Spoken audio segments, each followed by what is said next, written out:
Hello guys, what's up? Rod Maceda here.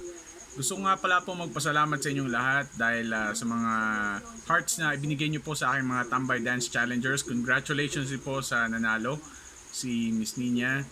At sa mga i-announce pa na mga winners, yan, maraming salamat po. Pina-trending niyo po ang hashtag Rod Maceda sa TikTok.